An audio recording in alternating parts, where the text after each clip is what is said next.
I am super excited. Today is new gear day for me, and I just got in the new toy, and here it is. It is the Behringer Wing Rack. I've been debating on getting this for probably about 9 months now, and I finally pulled the trigger. My jam room is absolute chaos. I've been working with DMX lights, the lyrics prompter, and so many projects that, yeah, I need to clean this space up a bit. This is my sound and band rack, and this used to be the X32. Let's open up this baby and check it out. I'd like to thank everybody that's watched my channel, purchased the gig guides, and is members of my YouTube. It's all because of you that I'm able to buy cool gear like this. What? No, Smarties, get out of here. Pro tip from a guy who worked retail for way longer than he should have. You cut a hole, it'll let air through, and ow, mother. I just cut myself. It lets air through, and you can lift the box off much easier. The other reason I decided to get the wing was I am going to be working at the venue that took over Bushwhackers, and Matt told me that they are using a wing, so I thought, well, I better learn how to use one better. I've also needed a few more inputs at gigs, and the wing has 24 instead of 16, and it still has the same 8 outs, and it looks like I have 1/4 inch outs too to use. The nice part is stock, it comes with the SD slot, so I can record directly to it instead of having to use my computer like I was before. Ooh, that's pretty hefty.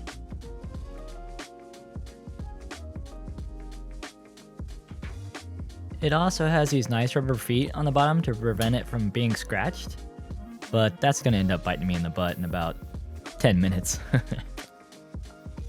Alright kids, let's do this. Denied. I forgot, it's a 4U, not a 3U. So I'm going to have to take this mic and try to combine it with the one above. What it is this unit's a Sennheiser mic, because I wanted to see what they sounded like wirelessly. And then the other one is a Shure mic, because again, why not have one of each? So a look behind the curtain is all my boxes. I like to keep all the parts in their boxes. I'm hoping I can take pieces from each one and make it all work together. We'll see. Hey, I was actually looking for that bag. It's perfect. I might be able to use this guy. I'm gonna grab my in-ear system. I might have put some of the parts in here. We'll see what we have here. So I have a couple of my brackets. There's another one of these guys that connects 2 units together. Let's see. Well, putting this on the top isn't going to do much good, but if I put it on the bottom, it might be able to support the 2. So we're going to give that a shot first.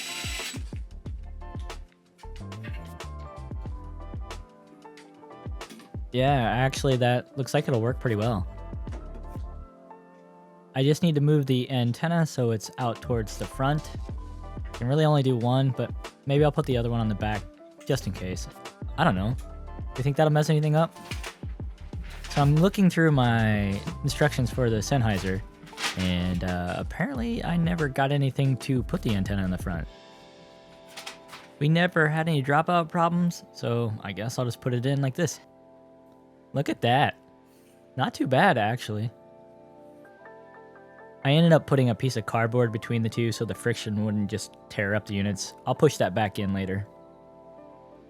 Alright, take 2. Let's try this out again.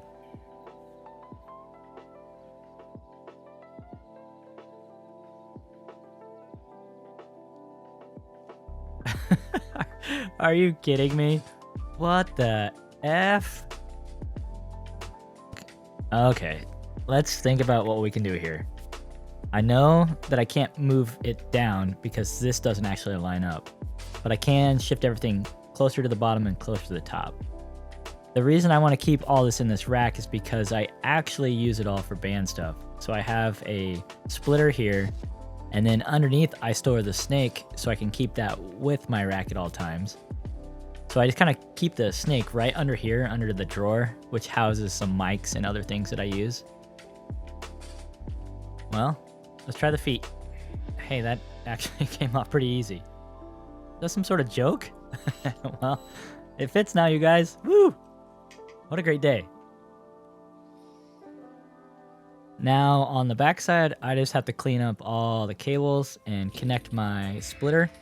I like having the splitter even if I'm not using it in a band scenario. It puts all the wear and tear on the cheap splitter instead of the inputs of this expensive mixer.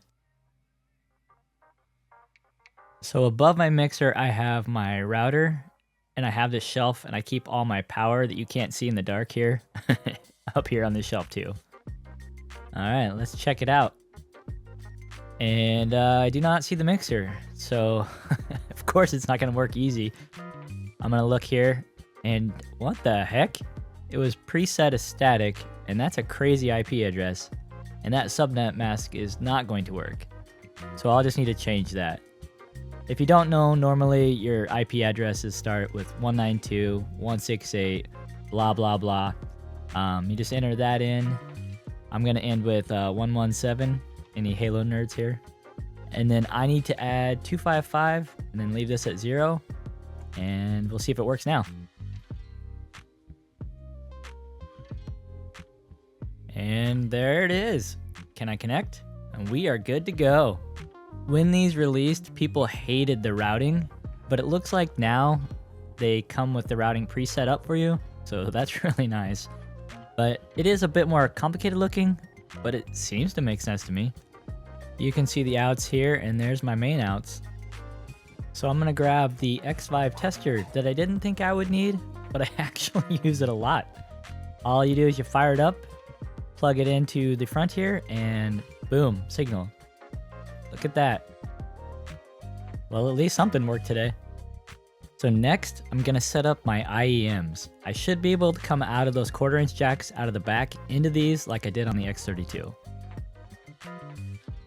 These are different. They are stereo out, so I'm coming out of one and it'll split into 2, and then I have the other one coming out of this one. So fast forward a couple hours, and I have great news. You cannot reassign these at all. Look at these. They say not available. On the rack, you can't change them. You can only change the ones for the front that says phones. That sucks. My X32 wins this round for in-ear monitors, I guess, because on the back of here, you get 8 outs plus 6 of these 1/4" that I can go out mono that I ran into my in-ears. So you effectively get 14 outs. After a ton of research, these are literally hardwired to duplicate the XLRs above. Who made that decision? That's crazy. Oh well, I can still use them if I need to, but let's make sure I can get music out into these speakers. Also, somebody needs to dust my speakers. I'll turn up the channel, and then I need to go to the main channel and turn that up. And if I'm ever gonna move on. Well, at least I got sound now. That's cool. Peel this guy off. I'm sure that's been driving you guys nuts.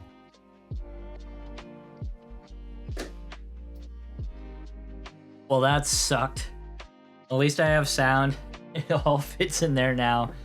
But I need to set up matrices. I'm gonna do a sub out because I like to have my subs on a separate aux or whatever you want to call it. I find it has more control, but I'm hungry, so we're gonna save that for another video. If you guys have any tips or tricks for using the Wing, let me know. I'm still pretty new to this ecosystem.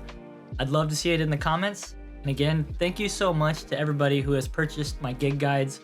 Without you and without my viewers in general, I would not be able to purchase such fun equipment.